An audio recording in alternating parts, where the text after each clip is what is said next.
Amados, queridos, mais uma vez estamos juntos. É com muita alegria e satisfação no coração que a gente chega aqui nesse momento para lermos o Evangelho, lermos a vida, olharmos para a existência e chegarmos à conclusão de que não tem conteúdo em qualquer cultura no mundo como o conteúdo do Evangelho de Jesus Cristo. Quem nele está firmado está seguro. Então é com alegria que a gente faz isso mais uma vez, cheio de gratidão por mais um dia, pelo pão. E nós somos gratos a Deus, porque mesmo em meio à dor, ao pranto daqui de casa, desses dias de ontem, Deus tem suprido as nossas necessidades.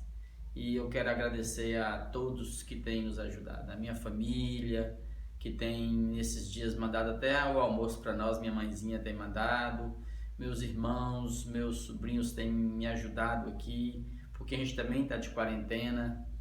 E agradecer às irmãs que trouxeram, que oram e que têm ajudado a gente aqui. Nosso muito obrigado. E eu quero ler com vocês a palavra. E se você chegou aqui por acaso, por favor, fique, não saia não. Se esforce para ler a Bíblia aqui conosco, é muita informação, muito aprendizado. Se inscreva no nosso canal e vamos continuar agora na primeira carta de Paulo aos Coríntios, no capítulo 6. Que Deus nos encha de sabedoria e graça nesse instante, que o Espírito nos ilumine e que nós fiquemos no prumo do Evangelho. Que ninguém fique, que ninguém vá além e também ninguém fique aquém, mas que a gente possa afirmar naquilo que é o Evangelho, conforme o dom que Deus nos deu. Verso 1, Paulo vai tratar uma outra questão que estava acontecendo no meio dos irmãos da igreja de Corinto. Aventura-se algum de vós, tendo questão contra o irmão, a submeter-o a juízo perante os injustos e não perante os santos? Ou não sabeis que os santos hão de julgar o mundo? Ora, se o mundo deverá ser julgado por vós, sois acaso indignos de julgar as coisas mínimas? Não sabeis que havemos de julgar os próprios anjos? Quanto mais as coisas desta vida. Amados, surgiu entre eles demandas, problemas aconteceram entre eles. E esses problemas extrapolaram a igreja, os muros da igreja.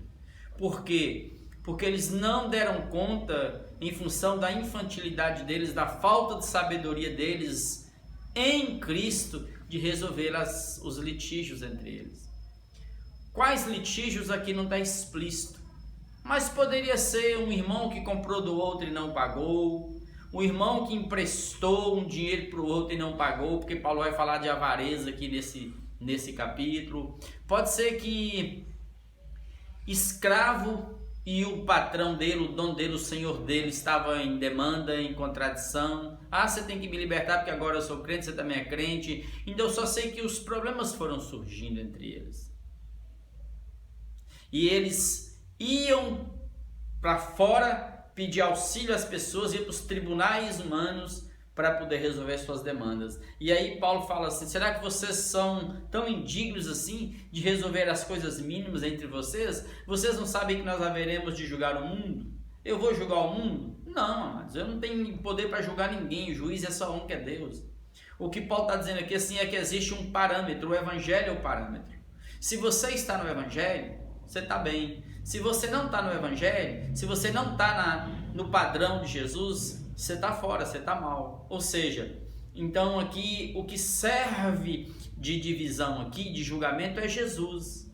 Então quem está em Jesus, tá vivendo na ética, na verdade, e por ele viver na justiça, na verdade, ele já está condenando aquele que e do lado de fora não está vivendo nem na justiça nem na verdade. Ou seja, aqueles que estão aqui estão santificados e justificados. Santificados, separados por Jesus, pelo Espírito, e justificados porque a justiça de Jesus nos cobriu. Os que não creem em Jesus não estão nessas condições, estão condenados. É assim que o texto diz. Ora, se o mundo deverá ser julgado por vós, nós somos indignos de julgar as coisas mínimas, por que a gente não resolve as coisas mínimas entre nós?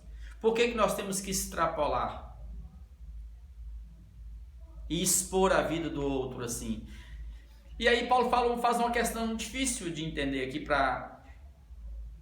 até para o mundo de hoje é difícil. Paulo fala assim: vocês não sabem que haveremos de julgar os anjos? Ou seja, se nós haveremos de julgar os anjos, por que não julgar essas coisas mínimas dessa vida? Aí fala assim: como é que nós haveremos de julgar? A pergunta é: como que nós humanos vamos julgar os anjos? E aí você vai pensando, você vai lendo, e eu olhando a escritura como um todo, e olhando o momento que nós estamos vivendo, principalmente, eu diria o seguinte: por que nós vamos julgar os anjos? Porque a criação vai nos julgar. Ou seja, amados, o que Paulo está trazendo à memória aqui é justamente aquilo que eles sabiam, ele, Jesus, Pedro, Judas, os judeus, até o século IV antes. Eles conheciam a literatura de Enoque, eles conheciam Gênesis 6 de cor e salteado. E eles sabiam que aqueles Benai Elohim, aqueles filhos de Deus ali, não eram homens dessa terra. Eram anjos que caíram, que não protegeram a gente. Saíram da dimensão deles e entraram na nossa dimensão e perverteram a gente. Por isso eles serão julgados por nós. Porque nós somos uma criatura inferior aos anjos.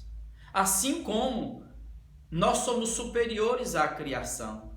Então, se eu não cuido da criação, se eu entro no mundo da criação e a destruo, como nós estamos fazendo agora, a criação vai nos julgar. Então, daqui para frente, não se assuste com as ondas de calor, de frios intensos, com os vulcões, com os terremotos, com os tsunamis, com as pestes que vão surgir no mundo. Não fique assustado com isso.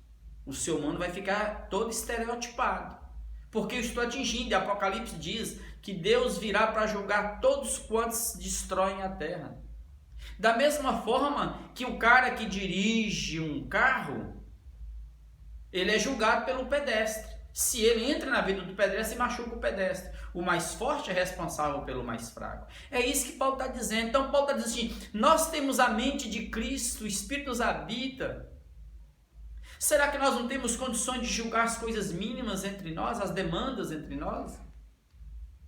Entretanto, ele diz, entretanto, quando vós tendes a julgar negócios terrenos, grave, verso 4, entretanto vós, quando tendes a julgar negócios terrenos, as demandas, as disputas entre os irmãos da igreja, constituís um tribunal daqueles que não têm nenhuma aceitação na igreja. Ou seja, vocês constituem um tribunal, pegam os sábios deste mundo, aqueles que não têm a mente de Cristo, para julgar os problemas seus que surgirem entre vocês. Para a vossa vergonha vos digo, não há porventura, nem ao menos um sábio entre vós que possa julgar no meio da irmandade, no meio dos irmãos? Será que não tem como nos tempos de Moisés? Onde Moisés estava lá para julgar todas as causas, mas Moisés colocou chefes de 100, chefes de 500, chefes de 50, e as causas só chegavam em Moisés as causas realmente difíceis, mas tinha os sábios ali para julgar as demandas, as causas entre os irmãos.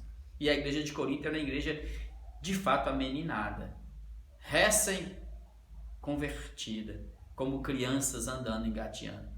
E mesmo assim se julgavam soberbos, altivos, jactantes, cheios de poder, a ponto de desprezar os apóstolos. Verso 6, mas irá um irmão a juízo contra outro, e isto perante incrédulos. É uma exclamação que ele faz. Que tristeza isso. Aí Paulo fala no verso 7, o só existir entre vós demandas, já é completa derrota para vós outros. Nem precisava resolver. Se o irmão me pediu 100 reais emprestado, e aquele irmão, em função de um desastre, de um acontecimento, ele fica sem emprego, e eu estou vendo que o irmão não está dando conta nem da casa dele, por que eu vou lá cobrar o do irmão 100 reais? E além de cobrar, por que eu tenho que levá-lo aos tribunais dessa terra para julgá-lo por conta de 100 reais? Não seria melhor perdoá-lo? Ou então falar, irmão, eu sei da sua situação, vamos orar juntos até que o Senhor te levante, te recupere, aí você pode me pagar. Será que não tem sabedoria desse tipo para julgar as coisas mínimas entre eles? Verso 8. Por que vocês não sofreis antes o dano, a perda? Por que vocês não ficam com prejuízo? Porque vergonha é levar essas pequenas causas entre vocês aos tribunais humanos. Mas vós mesmos fazeis a injustiça e fazeis o dano, e isto aos próprios irmãos. Ou seja, vocês fazem injustiça, vocês cometem os malfeitos entre vocês, as demandas, as brigas entre vocês, e aí vocês perdem duplamente. Ou seja, o diabo está fazendo ciranda no meio de vocês. O trem está feio aí em Corinto. Ou não sabeis que os injustos não herdarão o reino de Deus? Sim. O injusto não vai herdar o reino de Deus, não, hein? Então imagina o tanto de injusto que tinha nessa igreja aqui, entre aspas, e que porventura nem herdaria o reino de Deus. É isso que Paulo está trazendo. Olha, você vê que o verso anterior, Paulo já está dizendo: mas vós mesmos fazeis a injustiça. Sim, injustiça. Assim como eles expulsaram o irmão de dentro da igreja, o irmão deixou lá o irmão em depressão, tristeza excessiva e não o readmitiu. Isso é injustiça, não tem misericórdia. Paulo está dizendo: não sabeis que os injustos não herdarão o reino de Deus? Então fique atento, não vos enganeis, nem os impuros, aqueles que se perverteram. Como está escrito no capítulo anterior, como impuro, como aquele rapaz que transava, que relacionava com a mulher do pai dele, a madrasta dele. Não sabeis que os impuros, nem os idólatras. Ou você está achando que esses caras que ficam em nome de Deus atrás de dinheiro, que fizeram de Deus o dinheiro, não é idólatra? Esse povo fica dentro de igreja tirando o último centavo do outro, avarentos. Idolatria também é avareza, a avareza também é idolatria. Então a idolatria não é só prostrar diante de um pau, da pedra, de uma estátua, de uma imagem, adorar, não. É mais profundo, está no meio de vocês isso aí. Ó. Paulo vai falar lá na frente para eles: fugir da idolatria, meus irmãos. Nem adúlteros. E o adúltero aqui não é aquele que cometeu um ato, não. O homem que comete um ato, um adultério, que faz um adultério, ele não é um adúltero. Aquilo foi tópico, foi casual. Pode ter arrependimento, restauração. O adúltero aqui é aquela pessoa que vive fazendo isso. Que o viver dele é isso. Esse é o adúltero. Ele já carrega o adúltero dentro do coração dele. E faz isso quantas vezes for preciso. Nem os efeminados. Malacói. Suave, leve. Esse é o efeminado. É assim que a palavra grega diz. É aquele que lida com a relação sexual, homossexual de forma passiva. Nem os sodomitas, arsevocoites, é uma mistura de arce, que é macho, com o coite, que é um coito. Essas duas palavras estão juntinhas e indica a perversão daquele povo, para além de uma condição. É um estado de ideologia, de depravação. Como foi com Sodoma? Meio que de onde vem a origem sodomita, vem de Sodoma. É de lá que tira do hebraico, da raiz do passado. Está no espírito. Daqueles homens daquela cidade, que mesmo Ló dando as filhas para eles transarem com elas, eles não quiseram. Preferiram transar com os anjos que estavam visitando a casa de Ló. Ou seja, amados, é para além dessa relação que está aqui, é a bandeira que se levanta em nome de algo, está para além de uma condição, e isso estava acontecendo no meio deles, porque isso aqui está sendo escrito para eles, não é para o mundo. Nem ladrões, sim, aqueles que andam tirando de um do outro, roubando do outro. Nem os maldizentes, aqueles que usando a língua para maldizer as pessoas, para destruir o outro, para minar Paulo, para minar os apóstolos, para dividir a igreja, para rachar. Esses são os maldizentes. Nem roubadores. Olha o roubo. Olha aí para vocês verem tudo. Nesses não herdarão o reino de Deus. Está tudo no conceito. O que a gente não pode, amados, é usar isso aqui sem contexto. Porque aqui, tá faltando os mentirosos ainda. Porque eu fico olhando assim ao longo da história, eu fico olhando nos últimos anos, quando os nossos olhos de um moralista legalista só olham para o efeminado e para o sodomita. Esquece no meio religioso o tanto de mentiroso, dos que roubam em nome de Deus, dos que defraudam o evangelho. Ninguém fala deles. Cuidado, cuidado. Vamos falar mais um pouquinho na frente sobre isso. Eu não vou entrar mais na questão da homossexualidade, do homossexualismo, porque o espaço nosso aqui não comporta. Nós temos que ter pelo menos 1, 2, 3 horas para a gente falar de cada caso, de cada situação que tem no mundo. Então, por favor, amados, entenda e não julgue ninguém. Aqui é um pacote. Junto com o efeminado, com o sodomita, não são só eles, gravam. Tem tudo, e os mentirosos que não estão aqui, os injustos, os impuros, tá vendo? Os idólatras, os avarentos. A lista aqui é grande, falta muito aqui ainda, viu? Tais fostes alguns de vós no passado. Mas agora, amados, vós vos lavastes. O que é vós vos lavastes? Eu joguei água dentro de mim, lavei com água? Não. O sangue do Cordeiro me lavou, me limpou. E isso aqui a gente chama de santificação.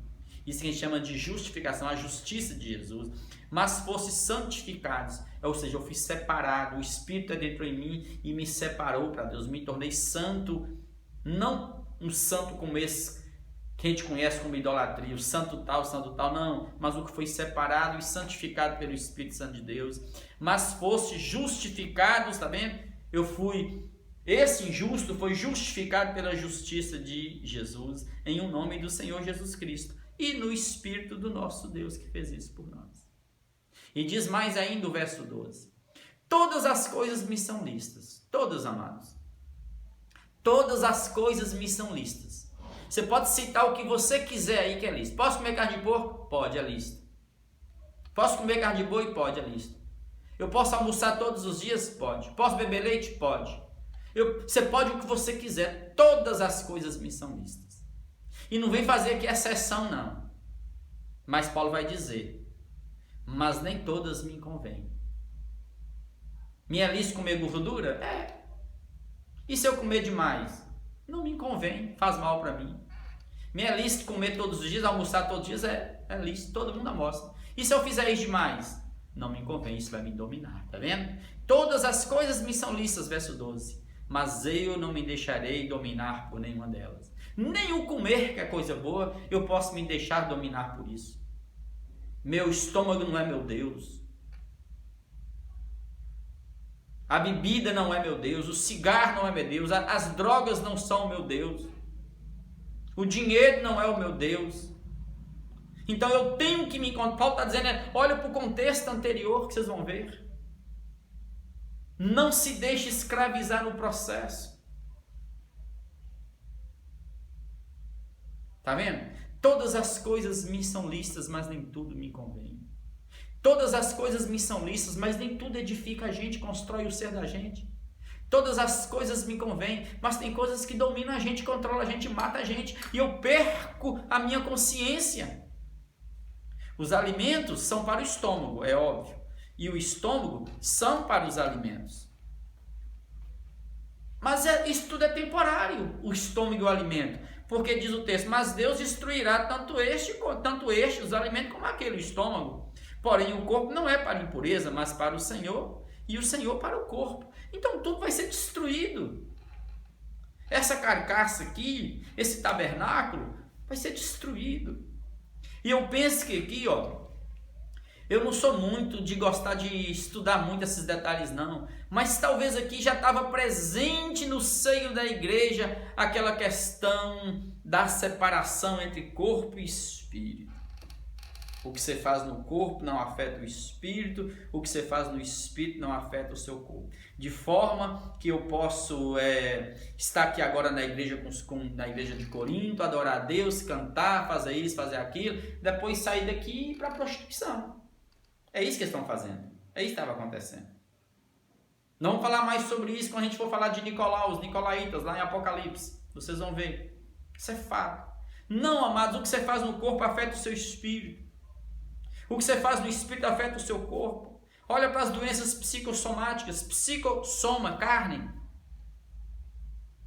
Ontem, por exemplo, anteontem, na segunda-feira, quando o meu sogro faleceu, eu estava no telefone com alguém e minha esposa gritou de lá, pai faleceu.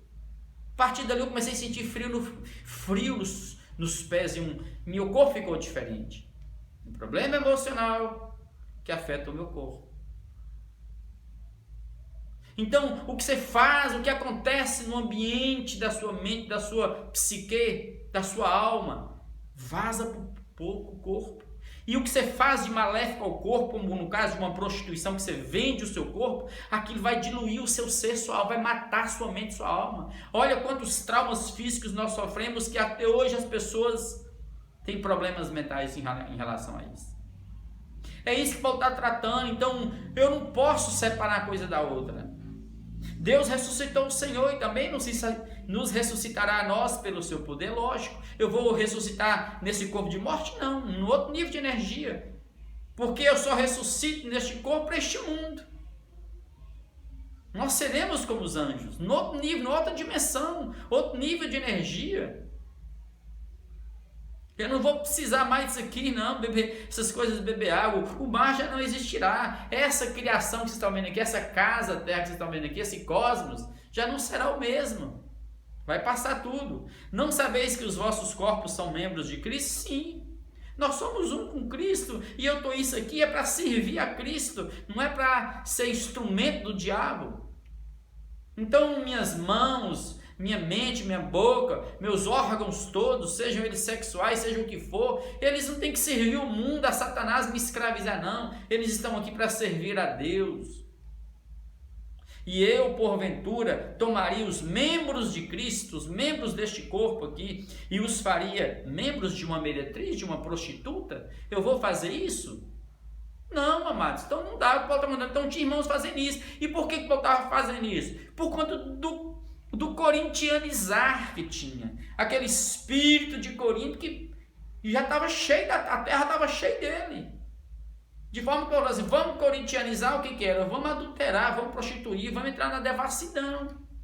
Por conta de Afrodite, dos deuses. Para adorar os deuses deles, a via da adoração era pela relação sexual. Olha as mais de 1000 prostitutas cultuais que eles tinham, as sacerdotisas, as hieródulas, parece o nome. Absolutamente não. Ou não sabeis que o homem que se une à prostituta forma um só corpo com ela?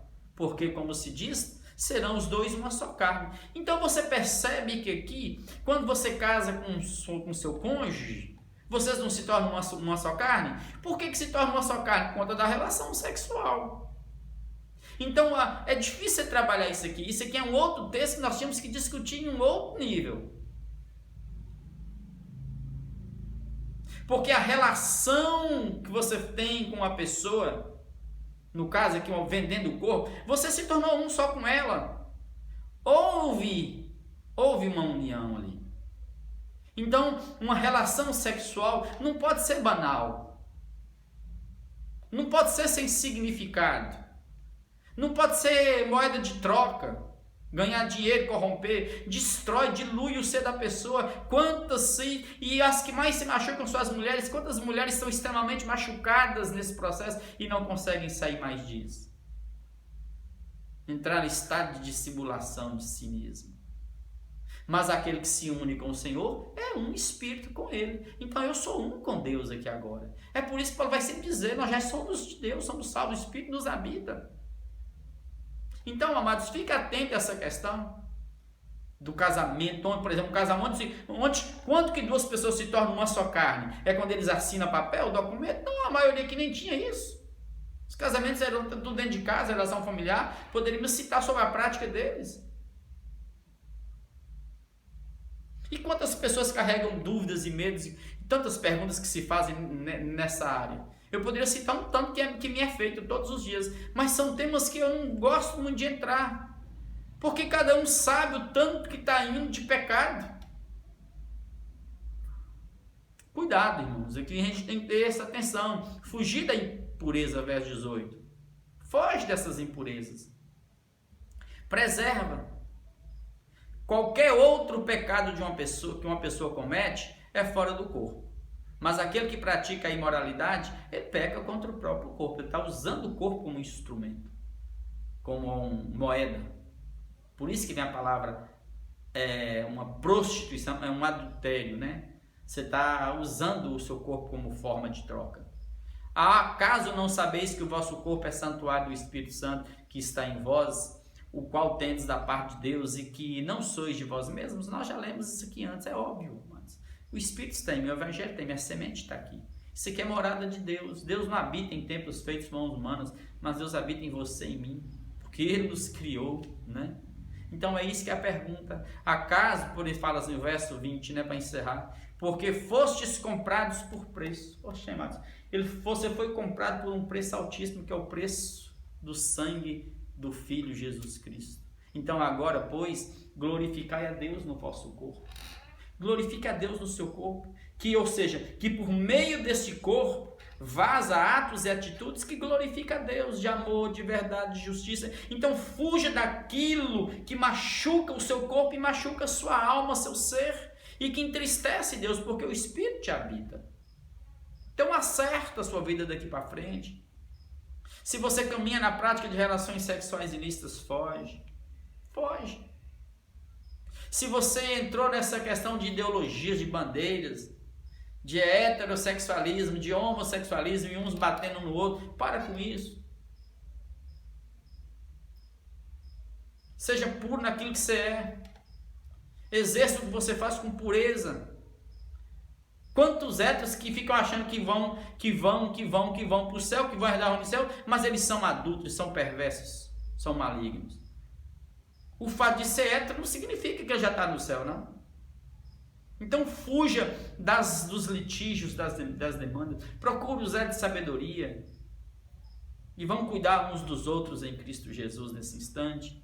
E vamos pedir a Deus um derramar sobre nós. E você que está em casa aí com uma família doente, eu já tenho tido aí comunicado de tantos amigos meus, colegas meus, de pessoas cujos pais estão internados, doentes. Eu quero orar com você nesse instante.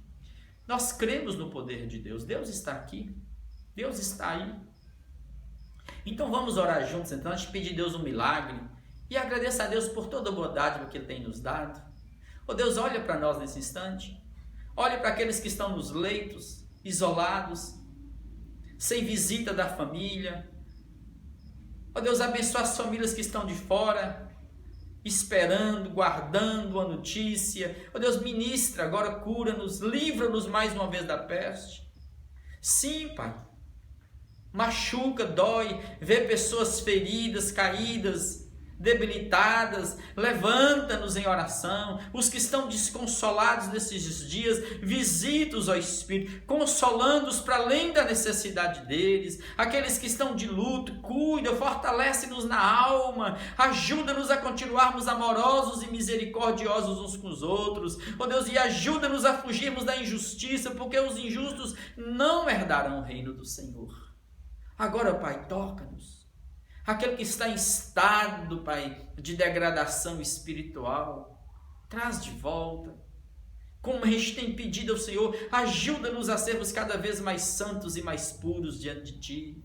Dê-nos sonhos que vêm do Senhor, perspectivas que venham do Senhor. Ó Deus, ajuda-nos a sonharmos os Teus sonhos daqui para frente, porque estamos vivendo diante de uma terra, Pai, que talvez nunca mais será a mesma. Então ajuda-nos, Pai, a termos os nossos sonhos, ó Deus, sonhados no chão da palavra do Evangelho. Guarda os nossos jovens, nossos filhos, nossos adolescentes, cubra-os com Teu sangue e fortaleça-os para que o espírito deles não esmoreça, a alma não se abata e eles queiram fugir da vida, da realidade. Abençoe cada um agora. Cura os que estão doentes, Pai. Cura. Que toda enfermidade agora, Pai, caia por terra. Sim, Pai, que toda doença seja destruída agora. Que o teu azeite, o óleo da graça do teu Espírito seja sobre cada um de nós, limpando-nos e lavando-nos e fortalecendo-nos os ossos, a carne, o sangue e tirando toda enfermidade. Em nome de Jesus. É assim que nós oramos e agradecemos pelo milagre. Amém, amém e amém.